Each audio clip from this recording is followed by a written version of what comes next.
And that simulated computer version of that brain will be brought back to life in a computer. And it will have the same computation, the same memories, the same behaviors as the original biological brain did.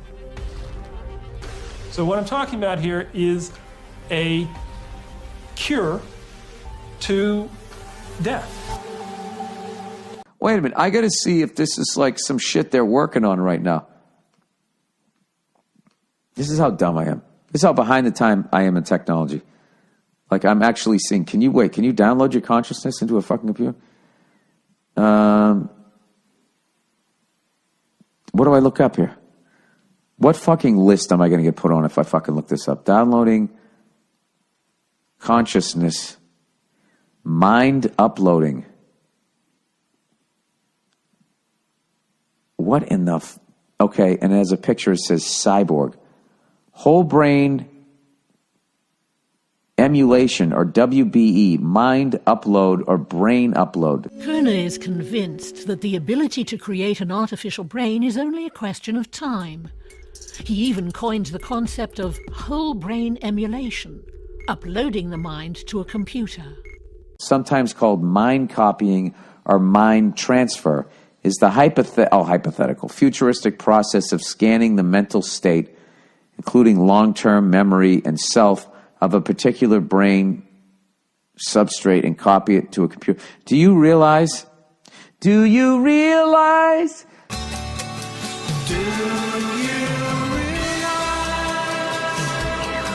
you could, at first, let's just say they could do that. Like they could do that right now. The dumbest thing to do is to be part of that first wave and do it. Hayworth has decided to end his own life by injecting himself with a mixture of heavy metals and a resin. The mixture is designed to prevent chemical reactions and safeguard all his brain's synapses against decay. His intact connectome would then be cryogenically preserved until new techniques are developed to analyze its connections, retrieve them, and transfer them to a new medium, thereby creating a new version of his brain. Don't fucking do it, because you don't know what's going to happen. And then also, very quickly, they're going to be like, well, are there some things that I could, like, maybe just delete?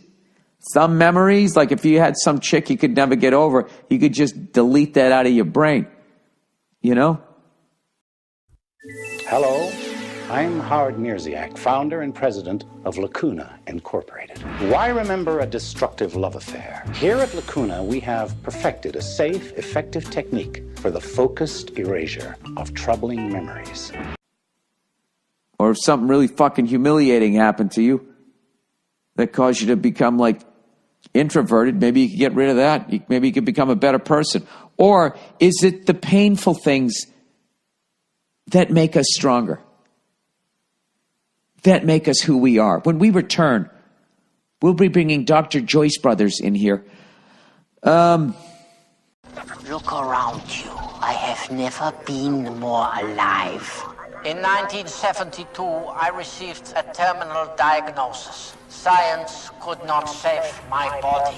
My mind, however, that was worth saving. On 200,000 feet of data banks, you are standing in my brain. Tell me the story of Mick Jagger. Can you tell me what it was like meeting Mick Jagger? This effeminate looking kid got up and sung one number. And I'm going, Jack, who's this stupid little cunt? Oh, I saw a good documentary this week. This is more me reminiscing about my week. Sort of a verbal diary, audio diary. I saw this new documentary on Ginger Baker, which is funny. I used to listen to him when I was growing up, Ginger Baker, and I thought it was just a nickname. This is before ginger, that term, jumped the ocean and came over here from Ireland, Scotland, and England. He was a redheaded dude, Ginger Baker, whatever. So the name of this the name of this documentary is Beware of Mr. Baker. And I don't care if you play drums or not. There's no way you're not going to enjoy this. This guy's one of the most interesting human beings I've ever seen in my life. You guys think I'm a crabby old fucking man? You got to see this guy. Can you contextualize who we're speaking about right now? Well, I've just said it, for fuck's sake. You just said Graham. That's it. People don't know who Graham is. Graham Bond was a fat guy. And he trashes John Bonham. He trashes him. And I'm going to say what he says here in about 5 seconds. So fast forward if you don't want me to ruin it. But for those of you who don't play drums, nobody trashes John Bonham. Unless you're just some troll trying to piss people off on the internet. It's like he's the fucking king. As far as rock drummers go, the guy's the king. It's, you know, there's definitely the who's better, Bonham or Pert, and they argue. But nobody ever says that Bonham sucks. Anybody could think that Bonham was anywhere near this kind of drummer I am. Just extraordinary. If you're just being a douche. But Ginger Baker actually, he said, they asked him what he thought about John Bonham. And I guess people trash him on the internet because there's so many cunts there. But anytime you ever ask a drummer, a rock drummer, about John Bonham, they all just in hushed tones speak of the power, his swing, his feel, his subtlety, his originality, the triplets, the single bass drum, the whole fucking thing. And Ginger Baker said John Bonham couldn't swing a sack of shit. Bonham had technique, but he couldn't swing a fucking sack of shit.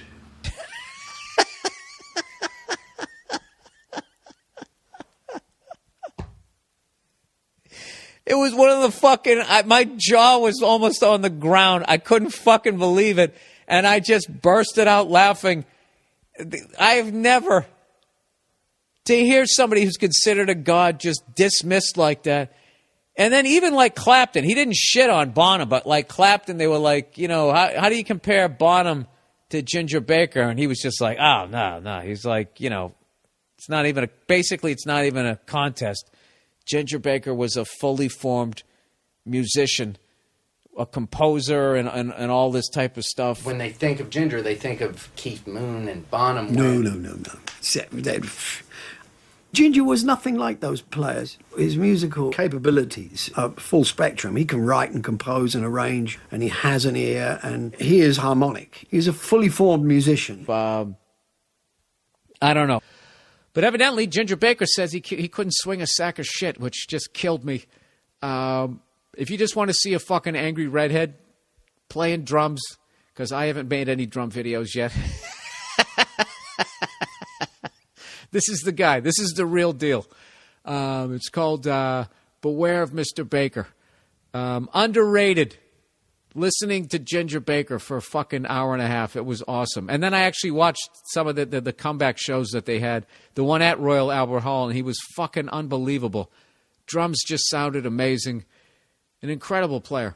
But that's just the tip of the iceberg. It's just how he lives his life, going broke and just moving on from relationships. Really an amazing documentary. And I don't want any of them on my film. Are you really going to hit me with the fucking I fucking well am. I'm going to fucking put you in hospital. What? Oh, my God. Yes. He had a great reputation in the town. I mean, he was an outdoorsman. I didn't ever meet anybody who disliked him. Marv had a knack for welding, working on engines and motors. He was confident, and I thought he was handsome, and he was larger than life. I thought you came out here because you wanted to talk about the amazing documentary that was recommended by one of my listeners, Tread, T-R-E-A-D, like Don't Tread on Me on Netflix. It's about, I don't want to ruin it, but it's just. Well, it happened in real life, you know. It's not exactly like a spoiler alert, but we don't have to. Well, no, we had. Well, if we're going to talk about it. Yeah. It was in the news and stuff, and you know, oh my God, this is a movie where documentary.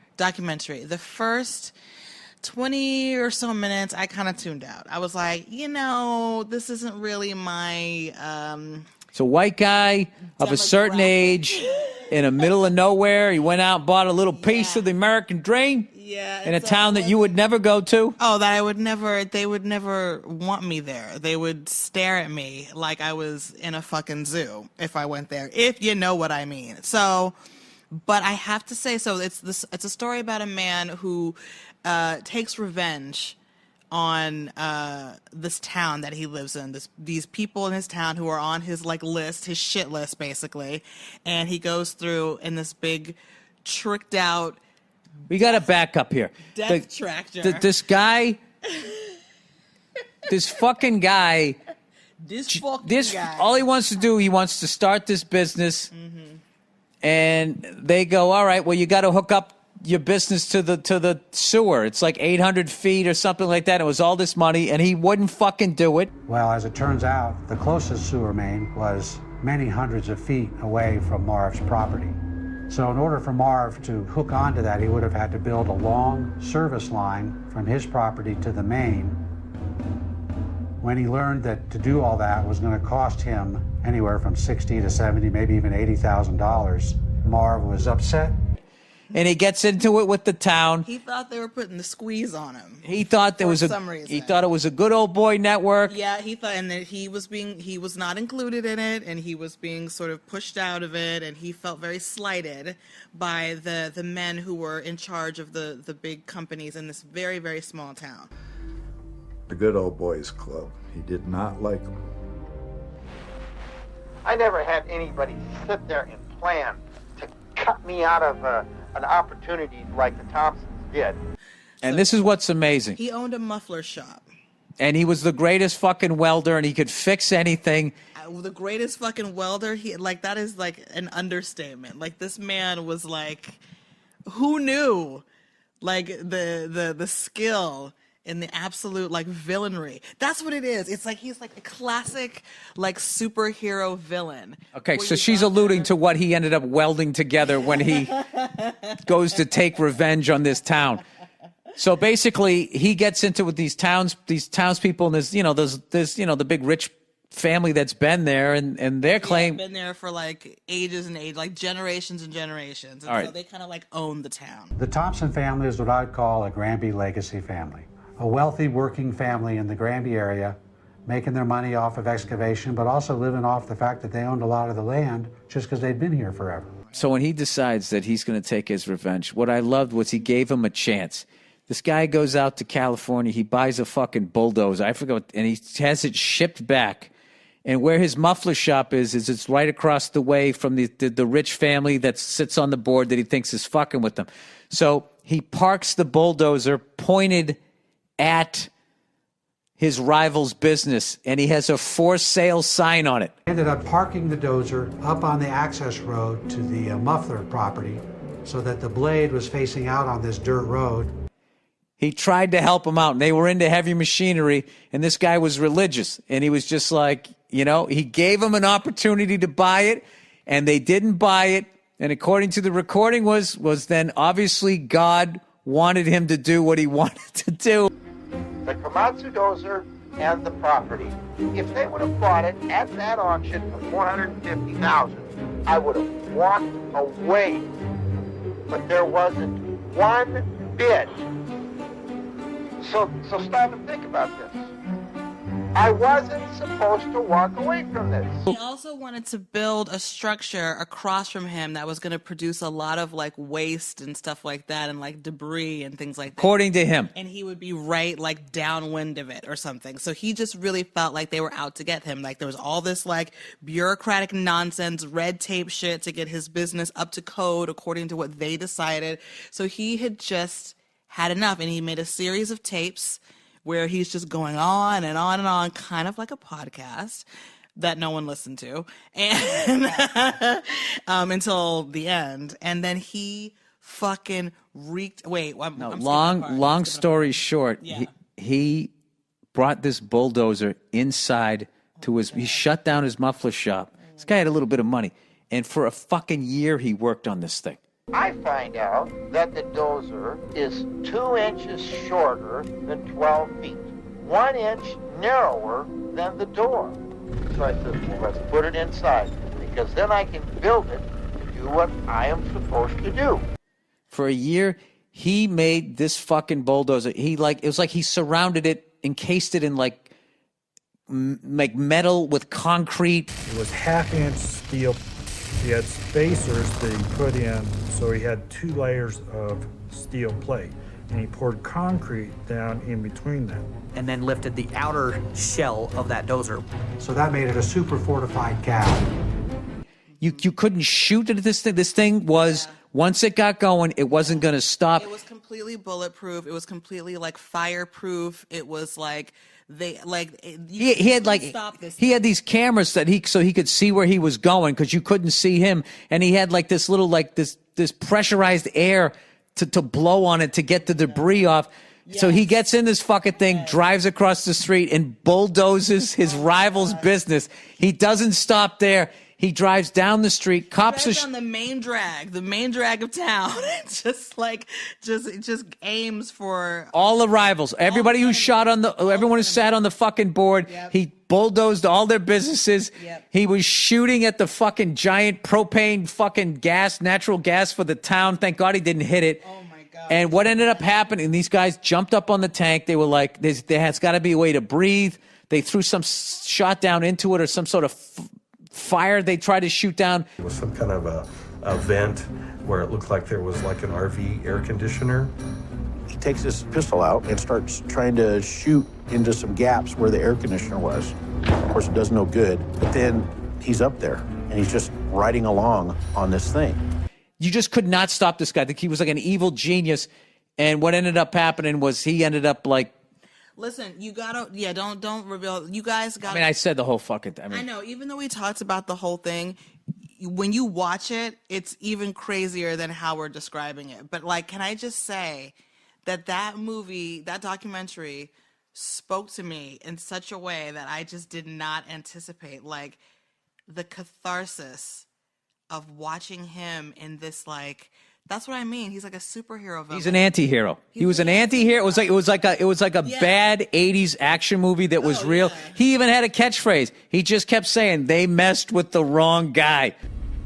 You picked on the wrong man. Yeah. That's an 80s. It was awesome. Yeah, it was really, really awesome. And just seeing him just go and bulldoze these places, it was just like, there's a scene in Bridesmaids when like Kristen Wiig's character is freaking out at the wedding show, the bridal shower, and there's this kid watching her freak out and destroy things, and she just keeps going, "So awesome, so awesome, so awesome." I was like that kid watching it. I just thought it was so amazing.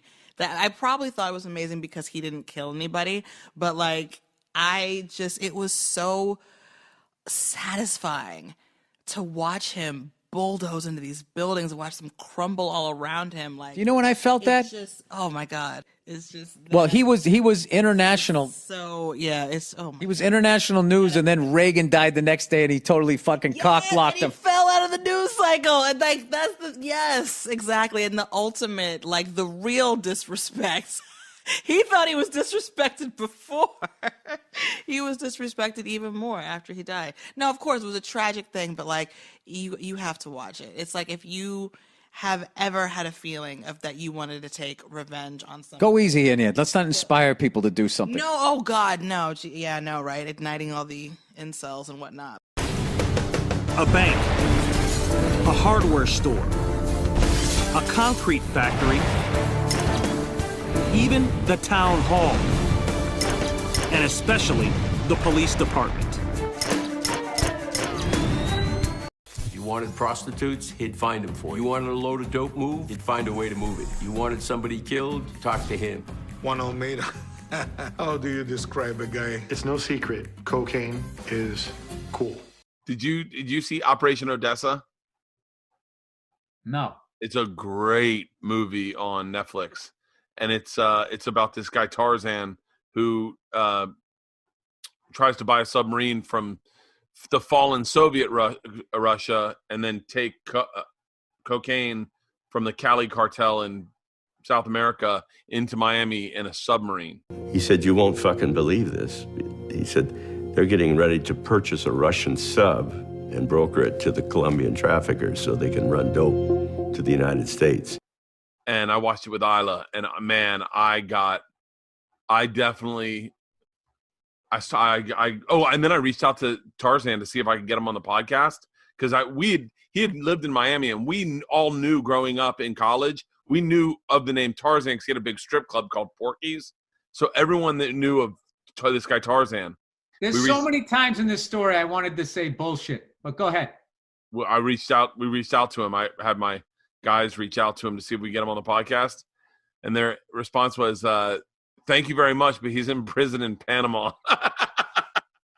In Panama. Now, here's my question. Yeah. When he was going to take it from California, you can't use the Cali Cartel. Cali Cartel in Colombia. In Colombia. And Colombia's on the West Coast? Colombia, Miami. Colombia's actually... The West Coast of South America, right? No, I think it's up north. No, it is. Oh, is it? But if it's on the east side, they're like that. Really so he was just going to go straight down and straight back. He got fucking caught.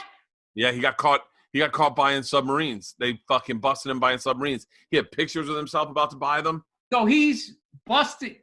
Wait, can a private citizen not own a submarine? No.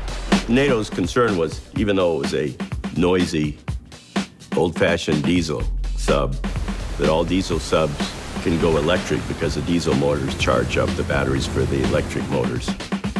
And once it goes silent and goes underwater, it could disappear. These were That's it, I'm voting for Trump. These were nuclear submarines too. And when he asked if he could buy them, they said, "Do you want the missiles?" And he was like, "Excuse me? Is this possible to buy a military submarine? Used one." And he said, "What a question. Let me check." He called me in 2 days. And he asked me, "Do we want the submarine with missiles or without missiles?" This was Bill. Bill, you got to see this documentary. You're gonna fucking lose their mind. I'm watching it tonight. They went to go rent a helicopter because they were gonna get these motorcycles, these old Russian Urals. They were gonna go get these motorcycles and they could get them cheap. So they're like, "Hey, we need a helicopter to take us in." And the guy goes, "Oh, we don't rent them. We would like to rent a helicopter." And the lady said, "To rent?" She said, "We never rent a helicopter." And he was like, "Okay." And he's like, "Well, just out of curiosity, what would it be to like buy one?" And he goes, "Buy one? I don't know. Let me check." And he comes back and he goes, $450. It will cost you like back and forth like $500. And they're like, "Okay, we'll take 9." They giving us the helicopter for $500. And the guy said, "Listen, let's get 10 of them." Like they got like 9 helicopters like Apocalypse Now and flew to a city. And then wait, can you he bought a helicopter for $450. You know I'm punching numbers up and down, but yeah. Like it's whatever. I don't remember the exact number, but it was like $900. There is no fucking way I would get in that thing. Dude, they had military pilots flying them for them. They're going in and they're like, "Hey, where's this factory where we get the motorcycles?" And the guy goes, "I don't know." He goes, "Well, I don't know where that is." And they're like, "Well, how do we get there?" And he goes, "Come on." They land in the middle of a city, right? Gets out, goes over to a cop and goes, "Hey, where's this factory?" And he goes, "Right over there." "We're going to land in the middle of the city and we're going to ask for the direction." He goes, "All right." Back in the helicopter, goes over.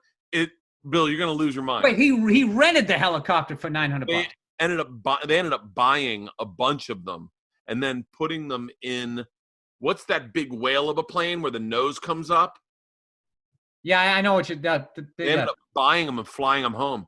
He ended up buying, because this is right when communist Russia fell. So all these people, all of a sudden you have these guys.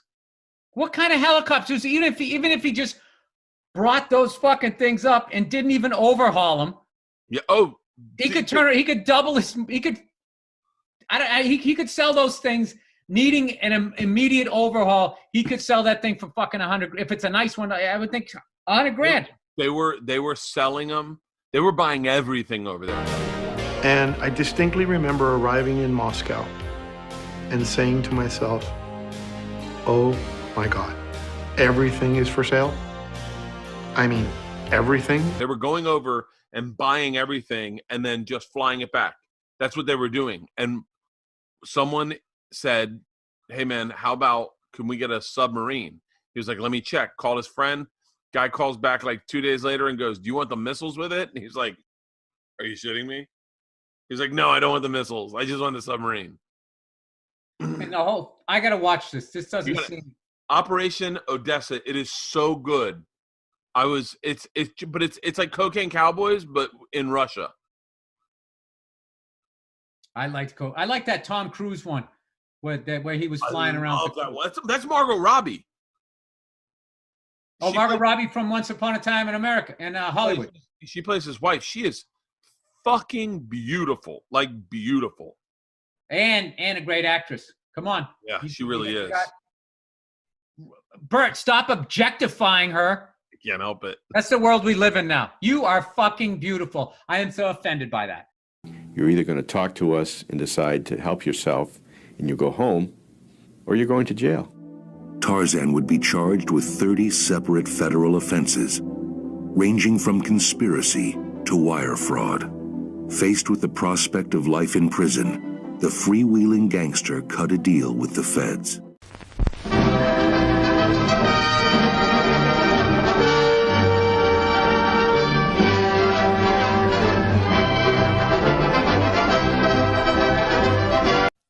Hey, remember how the last few weeks I've been telling you guys how I've been trying to get into learning how shit works and science and all that because I have such a poor science background? I have a YouTube video of the week, and it explains how a differential works on your truck or your car. And it actually fucking blew my mind.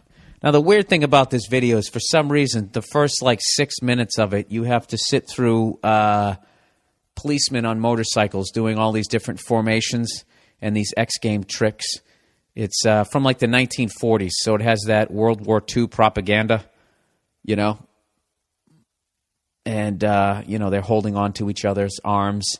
They're standing up, riding around, this whole little fucking Hitler Youth sort of beginning thing. It's really weird. I guess at one point when they're going around, they're trying to show the principles of a car going around a corner in the differential, but it's fucking amazing. So engineers had to find a way to connect both rear wheels to the engine without sliding and slipping on turns. The device which makes this possible is a part of the rear axle. It is called the differential because it can drive the rear wheels at different speeds. And I know a lot of you guys like, Bill, I don't give a fuck. I don't want to learn how to fix my car. And you know what I say? Yes, you do. The back of your head, there's no way when you bring your car down to the dealership and you know it's something simple, but you just never read up on it. There's no way you don't feel like a bitch when you're sitting there. I think something's wrong with her.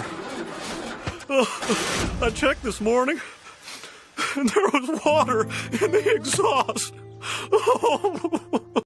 I'm telling you. I didn't realize about the differential. I didn't realize that it also allows. I know it took all the torque from the engine and made it go 90 degrees, but I didn't realize it gave your back tires the ability to turn independently. When a wagon turns a corner, the wheels can travel at different speeds because each one can turn freely on the axles. And in the early automobiles, the rear wheels turned separately and only one wheel was connected to the engine. That's what blew my mind because it never dawned on me that when you go around the corner, the inside tire has to go a way shorter distance than the outside tire. So if they're both turning at the same time, one of them would be sliding. I don't know which one, but if two wheels are locked on an axle so that they are not free to turn separately, one or the other has to slide. So I guess that makes sense. But for them to figure out a gear as to how to get those things to turn independently, you just got to watch it. All right? And if you watch it, you're going to be like me. And you're going to get fucking obsessed with it. And you're going to buy the owner's manual to your fucking car that is about 1,000 pages thick. And you're going to finally, I've actually looking at explosion drawings of transmissions. And my whole life, I had no idea what a fucking transmission looked like. Is this boring the shit out of all of you? Well, fuck you! Can't I learn something? Do I got to be this sports talking moron for the rest of my fucking life? Hey, how about those New York Knicks, everybody? How about those Knicks? There's no myth around Lawrence. There's no what ifs. There's no hype. There's no, he was a player that was built up. No, he's real. Real. Let's plow ahead here, everybody. So by the way, I didn't watch much football because Verzi kept telling me how amazing the Lawrence Taylor documentary was, and directed by the one and only Pete Radovich, who's the guy who got me on Inside the NFL. So congratulations to him, because I've heard nothing but rave reviews, and I sat down and watched it, and it was awesome. It was really awesome. And you know what? I don't know if it was the way it was edited, but there was a lot of shit that the media was doing to LT when he was under the influence that was bugged. You know what really bothers me is when somebody famous gets arrested and then the cops have to have a press conference. Why do they have to have a press conference? Why do they have to come out there with like 20 microphones and everybody taking pictures, and the stupid police chief comes out? At approximately 1:28 in the morning, we arrested Barbara Streisand. This morning, we arrested Lawrence Taylor outside of a symphony hall with what we believe was allegedly some crack cocaine. Former New York Giants football linebacker Lawrence Taylor was arrested during a drug sting in Myrtle Beach, South Carolina last night. Police say he tried to buy $100 worth of crack cocaine. Why can't they just arrest him? Why do they have to have a fucking press conference? Why do they got to go out there and whore themselves out, go into hair and makeup, get some powder put on their face, right? Slick back their cop hair and walk out there. Approximately fucking 6:28. Shut the fuck up. You know? And then all the media has to sit there while LT was going through his shit, is sitting there acting like they're shaking their head when they're totally exploiting the guy for ratings. Now, granted, LT put himself out there like that to have it done, but I don't know. And I have to tell you something.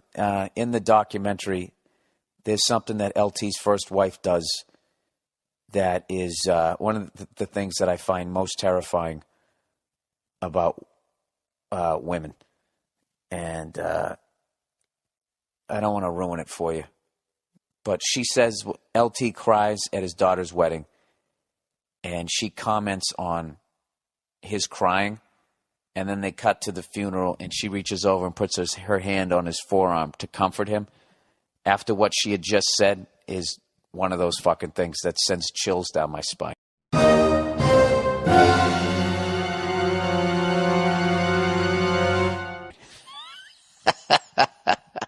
But definitely check it out. It's fucking amazing. And if anybody knows just one of the cigars that LT is smoking, he looks like he smokes the greatest cigars of all. They have 2 bands on them. All right, so to me, in my ignorance, that's like the greatest cigar ever. It's so good it had to have a second band on it. I don't know. That's what I got. That's all I got out of it. That if I ever become a parent, I got to be there for my kids. And secondly, I got to figure out where LT's getting his cigars.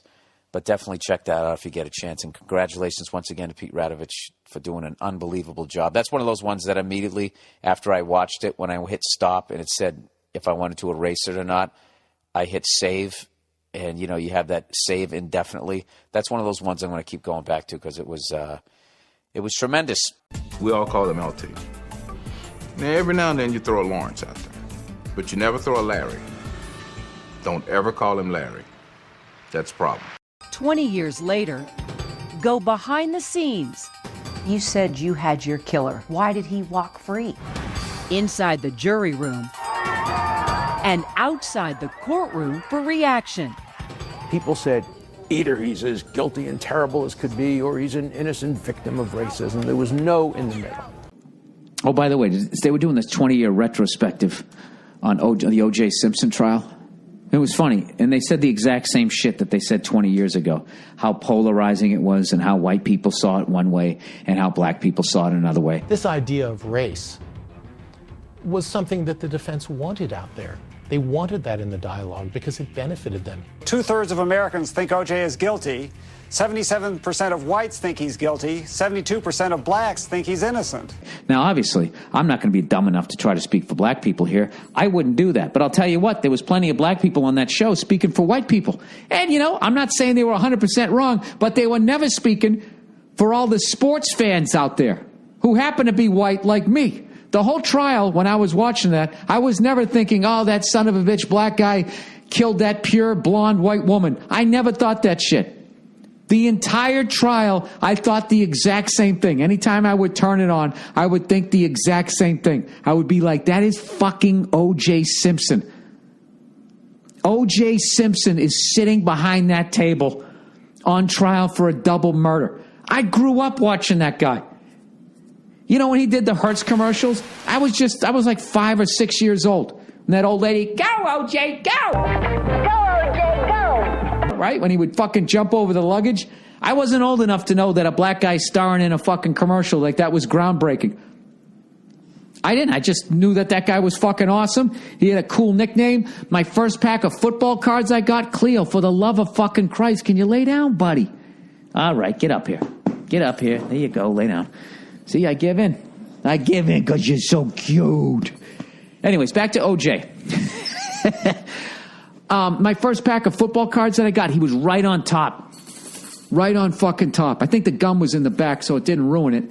And that was like my prized possession. And I remember I was so young when he got traded to the 49ers.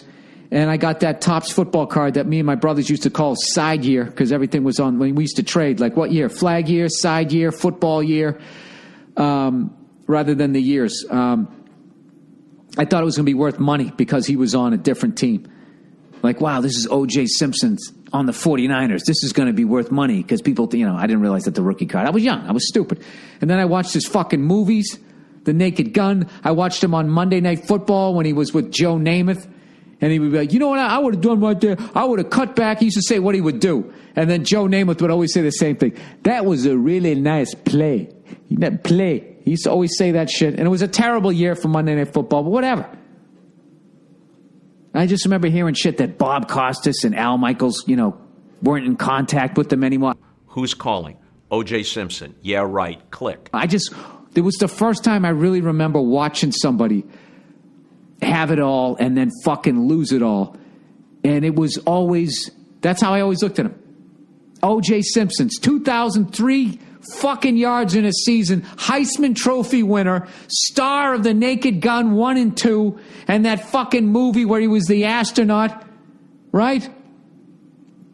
And the thing goes bad and then they try to kill him. That's who the fuck he was. And there he was just sitting there on trial. I couldn't fucking believe it. So, the next time they do one of those documentaries, they got to have a dope like me in there.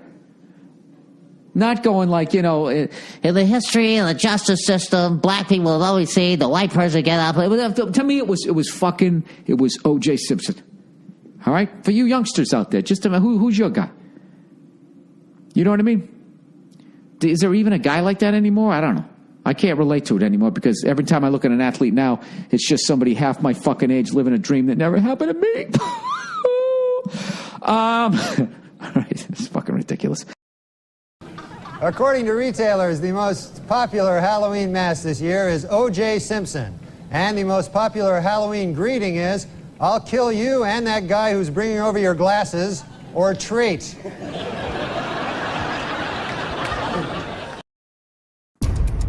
He's got cocaine, hot chicks, sports cars, bombed out buildings, Margaret Thatcher, Ronald Reagan, FBI agents, and hardcore drug dealers. I was disappointed in that, so I was like, fuck this. Maybe I'll watch a documentary. And I found this thing on John Delorean. It's called Framing Delorean, I think, or John Delorean. John Delorean, of course, made that, infamously made the DeLorean car and had his legal troubles and all of this type of shit. You got to watch that thing because I learned so much about this guy. And actually, you learned about GM. In the 14th floor was where all these executives were trying to work their way up. So by the time John reaches the 14th floor, better known as the executive level, he's in his mid-40s. And it's just a really amazing time in history where you could start in a mailroom at this giant corporation and they actually made shit in this country. And you could work your way up from that. Granted, if you were a white male, who's kidding who? Because the whole 14th floor was beyond fucking white. But that doesn't really even exist. I don't feel like a place that actually built something. Like back in the day when you could drive down the street. I still remember those guys was they used to work at factories and shit like that. When I first started doing the road, it was one of the last gasps of air of them making shit in here. And there was people who just if you worked at the fucking Plymouth division, anytime you saw a Plymouth, it was probably the model car. You're like, I probably worked on that car. I put the steering column in this Gran Torino in 1972, right on the line. Or you had like that sense of pride that you fucking built the thing. So anyways, he was a GM, and I didn't know this guy. He was with Pontiac, and Pontiac, I guess it's skewed really old. They called it their old lady division. Pontiac is primarily the division for older buyers. What are they going to want with a hot rod? We're the division for older buyers because that's how we view ourselves. And it just was not a car that any young people were into, and it wasn't an exciting car, and they were actually considering getting rid of the line. And he came in, and he was the guy that decided they had a mid-sized car. I forget what it was called. We had the 64 Tempest. And he took the Chevy Big Block, which you weren't supposed to do. I guess they only kept that for like the Cadillacs or something like that. He took a Big Block engine and he stuck it in that car. The 14th floor is never going to go for putting such a large engine in such a small frame.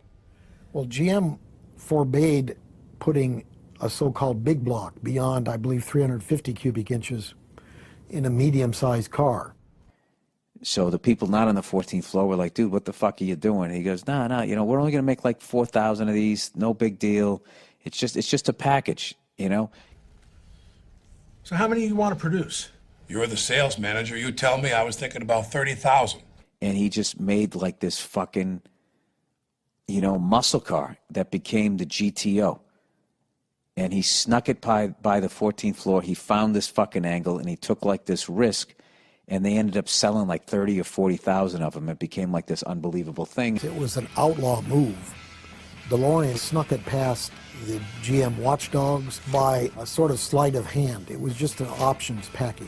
Despite his feeling it wouldn't sell, I think we sold like 45,000 the first year. That amongst, with the other cars, what Ford was doing and Chrysler and all that really kind of jump-started the whole thing. Now, I didn't know any of that stuff. He was always known as the guy who tried to get this car going, and then he did a bad cocaine deal. But this thing actually, I didn't realize that John DeLorean not only got acquitted, that he then got brought up on other fucking charges of misappropriating funds. Like, it was really, like, just, I don't know.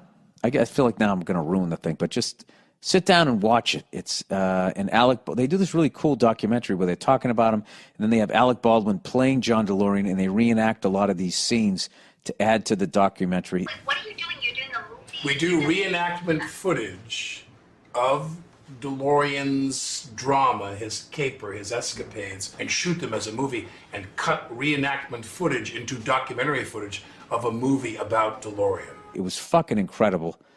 Check that out if you get a chance. And I think that's it. Other than that, I want to watch 1917. I got a screener. John DeLorean. I've got Johnny Carson on the phone. Hey, Johnny! DeLorean, you sold me a piece of shit. Good joke, Johnny. How's it taking those corners? God damn it, I'm serious. It broke down 5 minutes from a showroom. Johnny, you've got one of our first models, and there's bound to be teething problems, so we'll send a new car out to you first thing in the morning. You already did that, and it broke down again, you fucking fraud. So 60 Minutes comes on, right? Who doesn't want to watch that show and pretend they're smart? I like it. So Morley Safer comes on. And he smells like an old person. Some old people don't smell like old people, but he looks like he smells like an old person. Smells of cigars, ashtrays, a couple of wars, maybe a date rape. So he's interviewing Meryl Streep. All right? The great Meryl Streep. And they're going through all her old friggin' life and all the movies and all the different characters that she's played. Oh, first of all, they start the report off with Morley Safer just sitting there, right, smelling of fucking Bengay and whiskey, right? And he says how, how over in England, they, I don't know, they make their actors, they award them by calling them lords, and they knight them. In Britain, they honor their distinguished actors with royal titles. Lord Olivier, Dame Helen Mirren. The best we can do is nominate them for Oscars, an annual hyped-up competition for a glossy little statue. But over here in America, all we do is just give them this shiny statue, and it's just like, he starts off right off the bat for some reason just shitting on America. I don't know why. Like an Oscar is somehow beneath Sir Anthony Michael Hall. I mean, or Lord, what? Lord of what? Lord of what? At least you can fucking hold our statue. You're Lord of what kingdom? That phony horse shit that you have with Prince Charles and the Popper or whatever the fuck is going on over there? Look, if the Rothschilds knight you over there, then that fucking means something. Then you can become part of their yacht convoy as they go around the world, figuring out how to take over another currency, right? Then you're in with them, okay? But if you're fucking, Lord of this and your wingman is the Duke of Elton John, I mean, the whole thing is fucking stupid, right? So right off the bat, it's already bugging me. But I know Nia hates when I talk to the TV, right? So I keep my big fucking yap shut. And they start talking about Meryl Streep, going through the whole thing. And then the old guy there, smelling of, prescription meds, goes, whenever they talk about the roles you play, they always say, you play independent-minded women, very strong women. There's one observation that gets her back up, when people note that she's played a lot of strong-minded women. No one has ever asked an actor, you're playing a strong-minded man. We assume that men are strong-minded or have opinions, but a strong-minded woman is a different animal. And Meryl goes, I know, that's what they say. When a guy, they never say to a guy, oh, you're playing a strong-willed character, yada, yada, yada. I let that go, whatever, no biggie. I'll take that. It's probably true. What the fuck do I know? I'm not a woman, right? But then they show her, after she played Margaret Thatcher, and she's given a speech to a bunch of young girls, and she's trying to inspire them. And she takes a quote from Margaret Thatcher, and it was something along the lines of, if you want a bunch of people to stand around talking about doing something, you got to talk to men. But if you want it to actually get done, you got to get a woman. Margaret Thatcher said, if you want something spoken about, ask a man. If you want it done, ask a woman. And then all the chicks go, woo, like flipping out, right? So I laugh and I'm like, yay, reverse sexism, right? Just seeing, my whole fucking theory, how everybody is just a piece of shit. You just don't have the power to act out what the fuck you want to do. Because that right there, if you flip that around, as a guy, if you're running for president, it's fucking over. You can't be like, let me tell you, and I'll tell you what, after I get you jobs, and after I fix this economy, okay, and I'm the man to do it, because I'll tell you right now, if you're looking for someone to stand around and talk about doing something, you get a woman. You want to get it done, you got to get a man. Here are my nuts, right here on the podium. Vote for me November 4th. Go fuck yourself, right? You did that, your presidential campaign's over. She does it. It's fucking adorable. And it's just as fucking ignorant. You know what I mean? What the fuck do you get off saying that we stand around and do nothing, Meryl Streep? Huh? Or quoting Margaret, and you too, Margaret Thatcher. Let me tell you bitches something, all right? We faked a fucking lunar landing. Okay? You think that's just talking? Anybody can land on the fucking moon. That's easy. But to pretend you did it, all right, and get everybody to shut the fuck up about it, that right there, that takes skill. So whatever. So I make that little comment. And did I just go, that? I sound like fucking Porky Pig. That's all, folks. So I make that comment, and I've been with Nia long enough that I can tell by the side of her face when she's just thinking about, what if I just grabbed everything I really cared about and walked out of this house right now? She got that fucking mad at me. You know?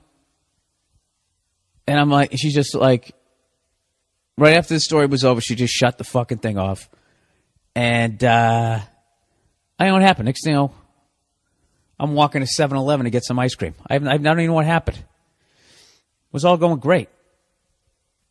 You know, am I the asshole there? What am I supposed to just fucking sit there with my mouth hanging open with drool coming out when I watch TV? If somebody says something douchey, I'm not supposed to say it? Whatever.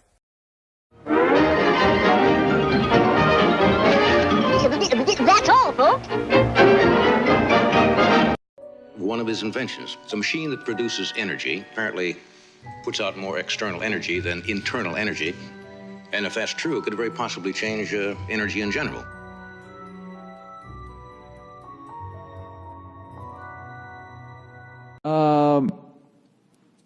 Anyways, so I rented this documentary called Newman, and it was about this guy who came up with a electromagnetic device that produced energy, and the big thing about it was not only was it clean energy, was the device itself somehow it created more energy than it was using to run.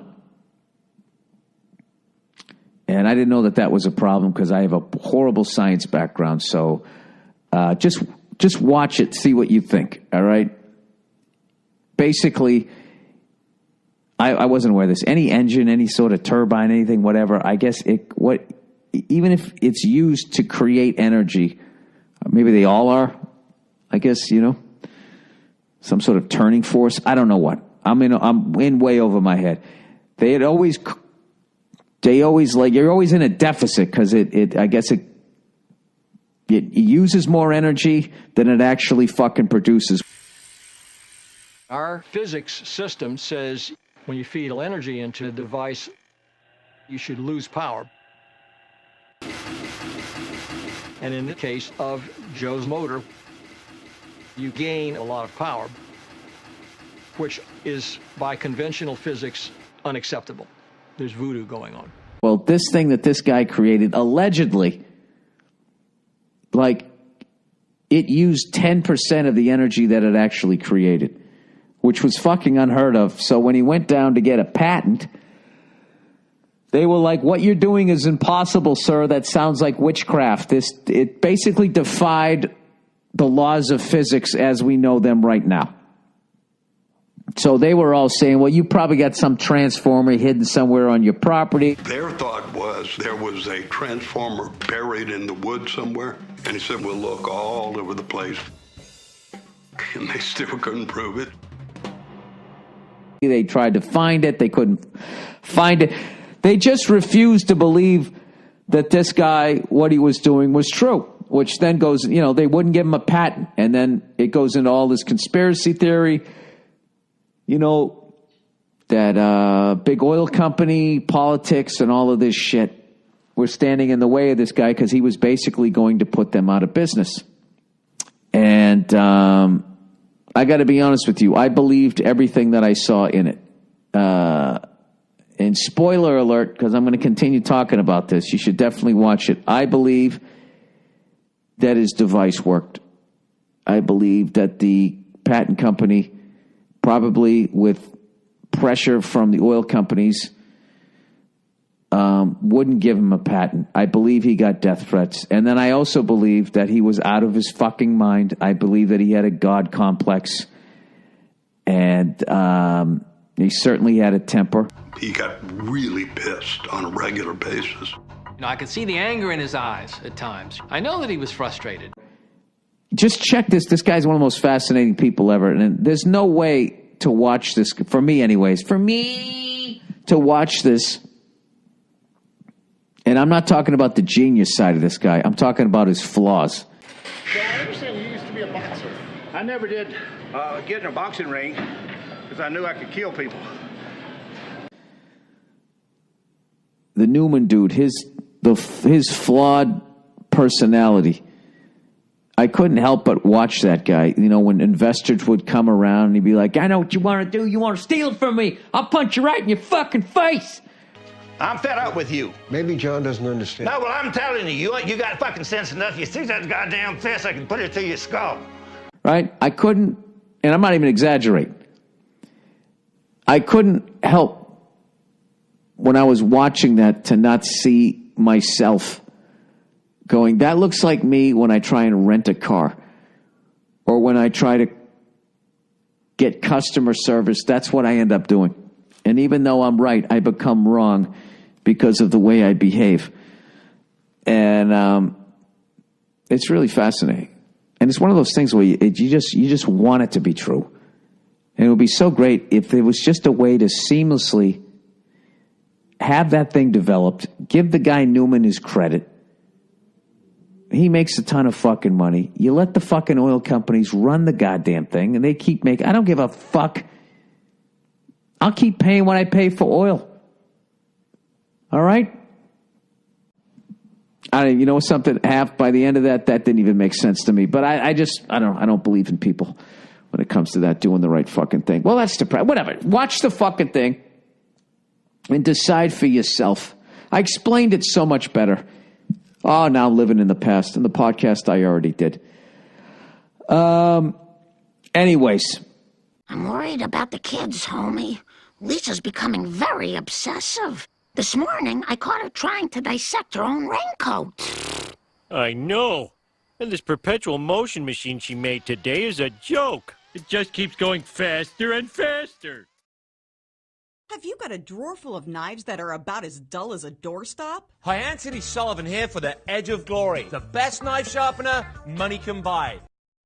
Why don't we do that? Why don't we have a fucking commercial late at night, okay, that has a fucking knife sharpener thing that's so goddamn sharp, evidently you can sharpen a credit card with it and cut a fucking pineapple in half. Why don't we fucking do that and ignore our goddamn recent history and just have that out on the market? Nah, that's not a red flag.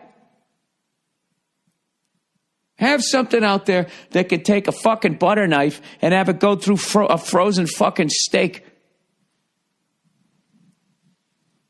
Dude, the commercial, they're literally showing the thing. I almost feel like fucking irresponsible putting this information out there. Sharpening a credit card. Okay?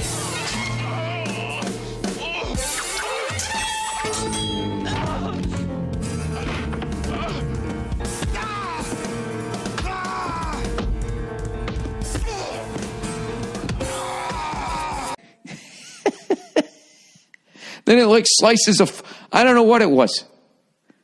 Went through a fucking shoe. I love the thing that's just like, we took this serrated fucking knife and we fucking went across concrete and then we stuck it in this fucking thing and now you can cut your postman's fucking shoe off with his foot still in it.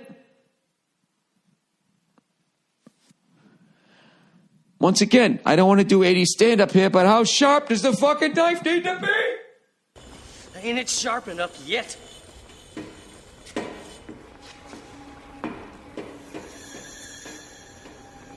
It's never sharp enough. I was watching that commercial last night with the lovely Nia, and we were just laughing our asses off. Going, I wouldn't want that in my house. I wouldn't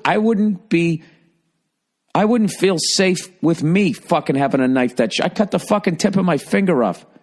God knows what some other lunatic. Okay, no civilian needs a knife that fucking sharp. Even those fucking Dyson cunts on one of those cooking shows. You know, I always wondered if that fucking guy from Hell's Kitchen ever realized how sharp the fucking knives are of the people that he's screaming and yelling at. You know? And I worked with enough fucking restaurants, being one when I was growing up, to realize that people who work in the kitchen, for the most part, are not the most stable fucking people.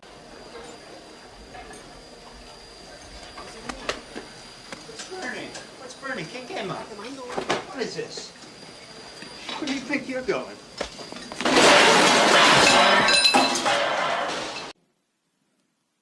Fucking lunatics. I used to work in this fucking restaurant. One of the guys was on work release, meaning at night he went back to jail.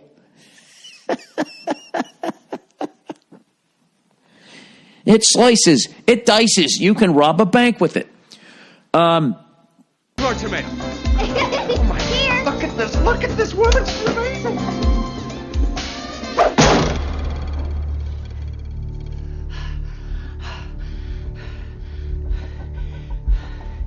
Just do that. We headed to the far reaches of Missouri, a 5-hour drive passing small towns and farm fields down a roller coaster of a country highway because we wanted to find this man. I saw this little YouTube video on this guy who allegedly had a 200 IQ. And I guess the average person has 100. You get up to about 130, 140. You're a fucking genius. Most of us have an IQ of 100, score in the 140 range, and you're in the genius to near genius category. 195 to 200, well, you're talking 1 in several billion people. You know, fucking Tesla had a 150, fucking Galileo had a 160, somebody had a 190. Now, historians figure that Einstein and Franklin scored about 160, Darwin 165, Galileo 185, Isaac Newton 190. And this guy's got a 200. So he's allegedly the smartest person on the fucking planet. And he lives in the fucking middle of nowhere on a goddamn farm with like a couple of yaks and some chickens. And then he met some other super genius woman out of Brooklyn. I don't know. If you heard them both talk, I didn't buy it. So intellectually speaking, you're no slouch. I guess not. Okay, that's a compliment. I got to keep up with him. I didn't buy it for I don't know. Once his wife started talking, and it's just, they never really made him demonstrate how fucking smart he was. He just was talking about what he was doing. He was trying to prove that heaven exists. It's a theory that studies the relationship between mind and reality. In other words, what's out there in the real world, how does the mind relate to it? And Langan is trying to prove nothing less than the existence of God. Is there a heaven? Yes. How do we know that? You don't. So, right there, that was suspect to me. Well, I was just kind of like going like, all right, this guy's like the smartest person ever, and he's like a fucking religious freak. You know? I don't know. That's always I haven't found too many smart people that are like that level into religion. Listen to this. French philosopher, mathematician, and physicist Blaise Pascal argued a rational person should believe God exists because you have everything to gain if you're right and nothing to lose if you're wrong. Sounds right. I have found smart people into religion, but they're kind of like, hey, this is what I believe. If you don't believe it, I get it, but, you know, it works for me, so have a nice day. As opposed to telling you you're going to fucking burn forever or some shit. I don't know. Like how he's trying to prove the existence of heaven. What about hell? Does that exist? I don't fucking know. I'll send I'll post it. Is that what I'm supposed to say? I'll post the fucking clip. We had to ask the Jeopardy question. How do you think you'd do? Langan says sometimes he aces it. Sometimes he can barely answer a question. There is a certain kind of mind that I call a garbage trap sort of mind. Someone who sees everything and remembers it. Usually that kind of mind does not belong to a person who is capable of deep thought. So it's farewell to the 60s. Perhaps not the best decade in history, but certainly not the worst either. There may be good reason to look back in anger, but there may also be reason to look forward in hope. I actually would say that no matter how conservative you are, you would actually enjoy this thing that I watched last night. I think it was called The Death of the 60s. The day the 1960s died or something like that. And it just combined all the events that were going on. Nixon, Vietnam, and Kent State. And I got to tell you, man, the shit that those fucking students were doing was like you would get life in jail now. Life imprisonment. They fucking, like, there was a National Guard reserve building, and Kent State students just lit it on fire. It was a raging fucking fire. They lit the fucking thing up. We arrived at town. The entire sky was lit up like you would see in Baghdad, with the reflection of the fires and so on in the sky. And it turned out that was the ROTC building that was on fire. An absolute fucking inferno. The fire department showed up. They attacked the firemen and took knives out and were trying to cut their hoses. The fire trucks come. The students attack the fire hoses. They start hacking at them with knives. Can you imagine doing that now post 9/11? I don't even know where, you know. So, the National Guard shows up. I'm really slow. I'm fucking blowing through all this. They're like fucking 300 feet, 300 yards away, something fucking ridiculous. They just fire into the crowd. They kill 4 kids. We thought they were going to march at us with bayonets. This is what kills me. I didn't realize this. First of all, 1 kid got paralyzed. They don't bring that person up ever. That person does not have a Wikipedia page. You know? I don't fucking get that. Oh, you didn't die, so nobody gives a shit. And then 2 of the kids were just walking to class. They weren't even part of the protest. The 2 young women and 2 young men killed yesterday are described by those who knew them as quiet and not at all radical or revolutionary. They were like, these kids are fucking nuts or whatever, and they're just going to class, and they got fucking whacked. And you have to watch this documentary. Like, Nixon was so fucking, like, bummed out. Actually, it was a human moment on the guy. Like, he actually stayed up all night in the White House and decided to go out to the Lincoln Memorial because he thought it was beautiful at night. The phone rings, and I was half asleep, and I answered the phone, and it was John Ehrlichman, and he said, he's gone to the Lincoln Memorial. And I said, who's gone to the Lincoln Memorial? He said, the president. And I went, oh. Now, I don't know how he got in his chauffeured car. This is back when I think they had like a fucking, all they had was the fence around the White House. You know, there wasn't all those fucking guards or any of that shit. Because I remember going to D.C. in the early 80s. You could walk right up to that fence. I mean, there was security and shit, but it wasn't as visible. There wasn't all the Jersey barriers and all that shit that they have down there now. And he went out there and just wandered into the crowd and started talking to people. And they were all fucking freaked out. Like, it's the fucking president, man. He just kind of wanders out among them. When I got there, everybody was saying, the president, that's the president. And their eyes were, about, as big as saucers. And he was standing there in his suit, and they were sitting there in their hippie fucking protest shit. You got to see this thing. It's done so well that both sides, you see how they were wrong, and both sides you see how they were right. And then you also see the shit that fucking people are saying is so much like they're saying right now. Whereas before 9/11 and all this bullshit, if you were to watch it, you'd be like, wow, America was crazy back then. But ever since 9/11, we've just been fucking screaming at each other and shit. So after Kent State, they were talking to some conservative people, and they said, what'd you think? And they were like, I thought they got what they deserved. It was actually a woman. She's like, I thought they got what they deserved. I'm just mad they didn't kill more of them. So you think the guard was justified? Yes, I do. I'm sorry they didn't kill more.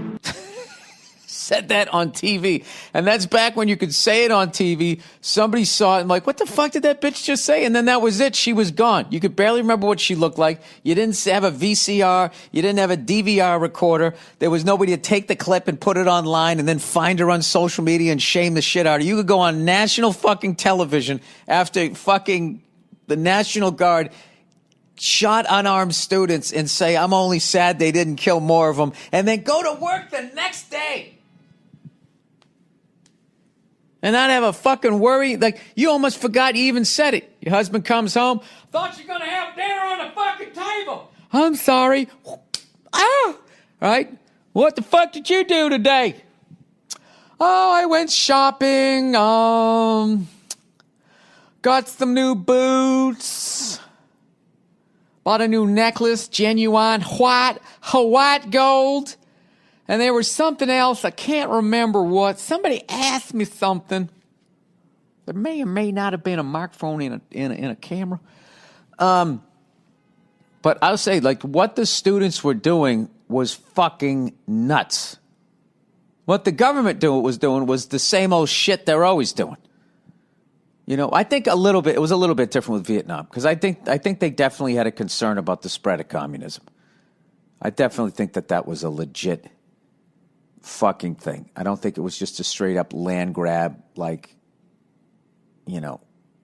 natural resource, because there wasn't really any oil there as far as I know. I don't even know what the fuck I'm talking about. You guys should definitely check it out. But I was astounded at the behavior of the students, the level that they took it to. And I'm not saying that what the people on the other side in control were right, but they were doing what they always did. I just didn't know you could go that fucking hard. But it caused so many fucking people on the other side to get so fucking mad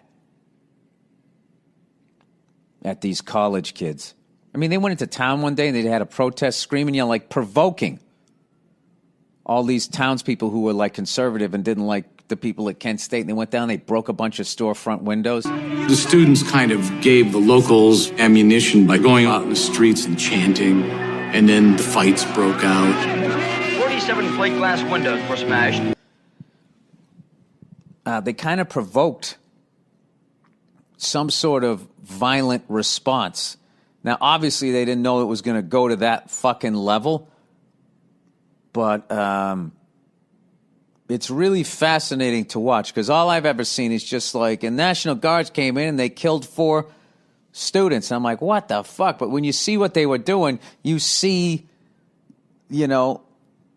the fucking frying pan into the fire, the shit that people were doing, how it got up to that. And I got to tell you, when you watch this thing, you will not believe the shit that people are saying that sounds exactly how people talk about politics today. The same rhetorical phrases, the same meaningless substitutes for thought, like power to the people and the establishment, the same intellectual and moral sin of generalizing the specifics.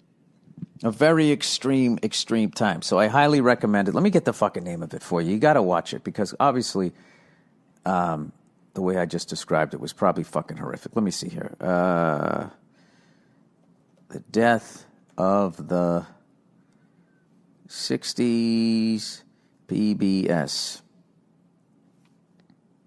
The Day the 60s Died. Oh, look at that. You can watch it online. You're at work. You're not working. Who's kidding who? All the fucking manufacturing that's been sent out of the country. You're not going to lose a digit if you press play on this. Go ahead. Full episode. The Day the 60s Died. The Day the 60s Died chronicles May 1970, the month in which 4 students were shot dead in Kent State. The mayhem that followed has been called the most divisive moment in American history since the Civil War. From college campuses to jungles. They were talking about them fighting in Cambodia, the Nixon White House. What I really liked about it is, and what's missing in so many documentaries today, is I just thought they presented the material.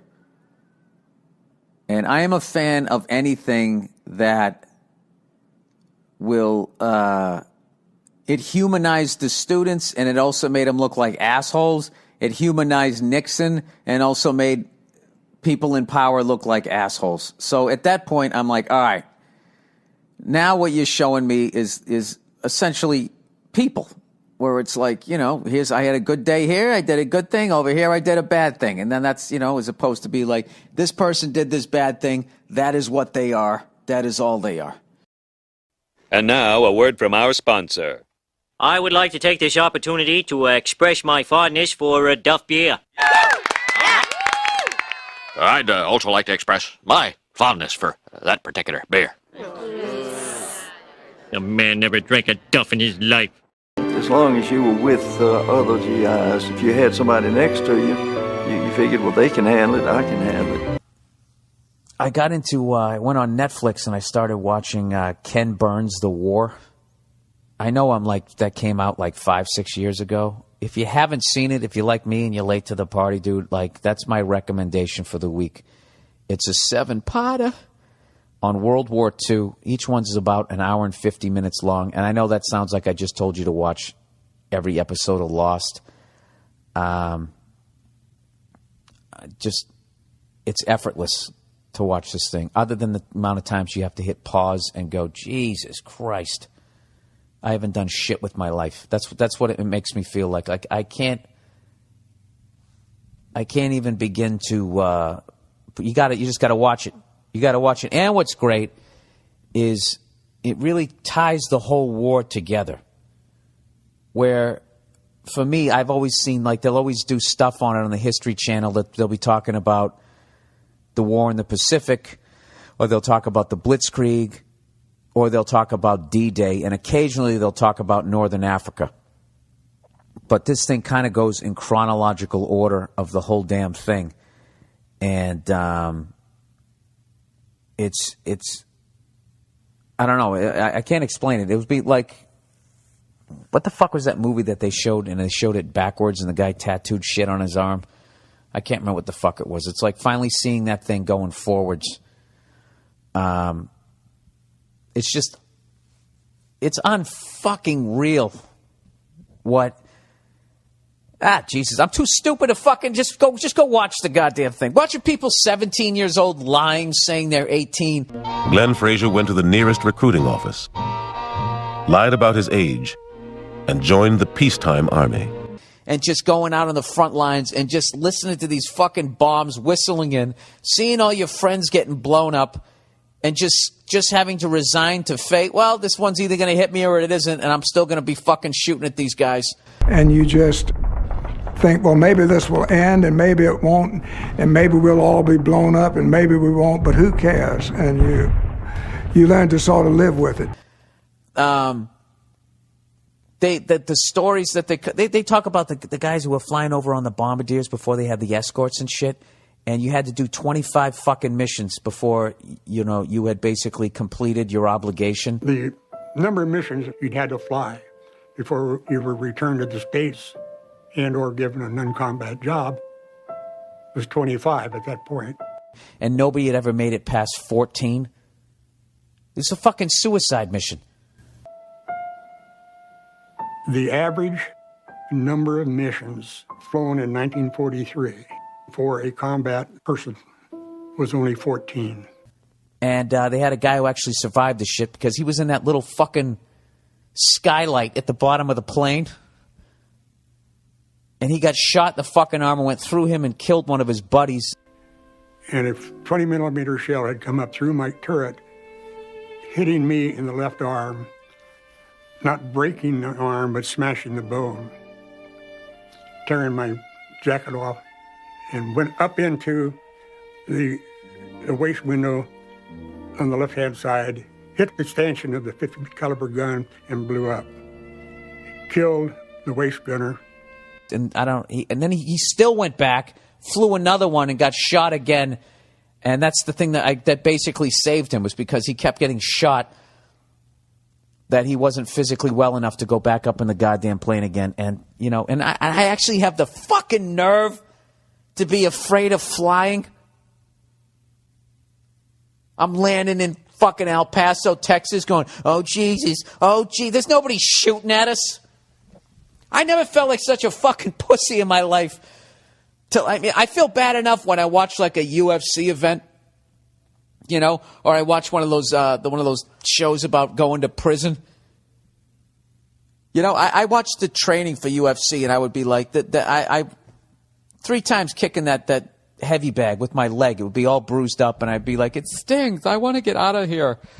It's just, can I be the guy who washes the T-shirts? Can I mop up the mat, the mat that you guys wrestle on, I don't know. Just whatever. Ken Burns, the war, and he's done a whole bunch of documentaries, and he's doing one right now that's about the Vietnam War. Now I'm all paranoid that I said his name wrong. All of a sudden that sounded like some guy on ESPN, but that's Kenny Mayne, right? Yeah, Ken Burns. There we go. All right, I got the right guy. All right, he's doing one right now. He's making one right now on the Vietnam War, which I'm definitely going to watch. He already made one on the Civil War. So I'm like, I'm going to fucking watch all of these things, and then, I don't know, 6 months later, I'll forget most of it. I'll probably combine a couple, 2 or 3 wars. I'll get drunk, and I'll just start spewing out information about Lincoln speaking in Iwo Jima. 77 years ago, I was broke, just like you. But now I'm the president. I don't think that's the real President Lincoln. All right. Anyways, let's get on with the podcast. Highly recommend that if you get a chance. If you have 7 hours to kill, I highly recommend that. if you have chicken pox, it'd be a great way to forget about the itching for a good 7 hours. And now, Ken Burns, a documentary by Ken Burns about the life of Ken Burns. Ew, where's the remote? Ever since he was a young man, Ken Burns has loved two things, baseball and jazz. They so consumed my life, I never had time for a proper haircut. Nigga, it's on. Shit. Too much trouble, get crushed, you done stuck with the shovel.